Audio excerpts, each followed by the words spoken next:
Who got caught trying to ruin our lives, I believe. Yeah, another Chinese scientist, this time from Wuhan, charged by DOJ with smuggling biological material into the U.S.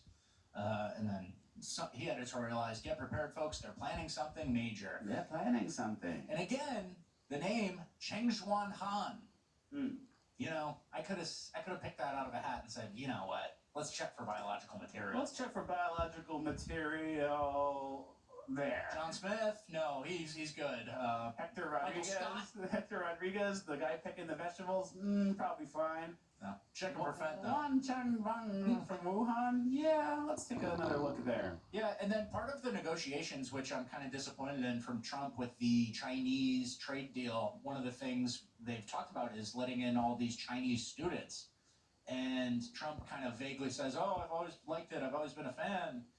They can come to our universities." And it's like, are we not seeing the writing on the wall here? I hope Stephen Miller kind of bubbles up, maybe says, hey, maybe 500,000 is not so good.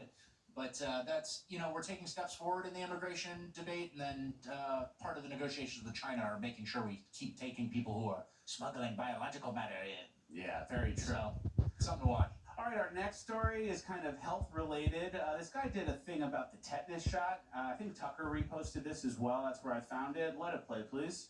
If you step on a rusty nail, you should have had a tetanus shot, right? Well, that's what we've been told. The tetanus shot changed everything for me. It was the last toxin I ever had injected in my body, and it made me so incredibly sick that it forced me to look into what was actually in it. Believe it or not, tetanus vaccines are usually made from rotting organs, something worth knowing if you're vegan or vegetarian.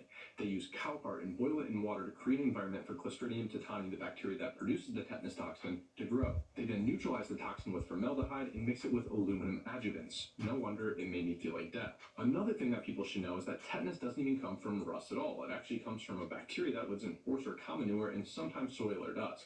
So unless you're working on a farm or walking barefoot through manure, your risk of tetanus is extremely low. And if you have a milk allergy, the tetanus vaccine contains casein and can cause fatal anaphylaxis, yet most people are never warned about this. Getting the booster every 10 years is also another vaccine schedule joke, as studies have shown that there's no difference in protection between people who get the booster every 10 years versus those who receive it every 30. But here's the wildest part. Even if you're one of the less than 30 cases in the US each year and you actually get exposed through a deep oxygen-deprived wound, an additional shot, which is the protocol, wouldn't even help you because it takes 2 to 7 weeks to build antibodies after the shot. If you're already infected, it's too late. Instead, just take 1 gram of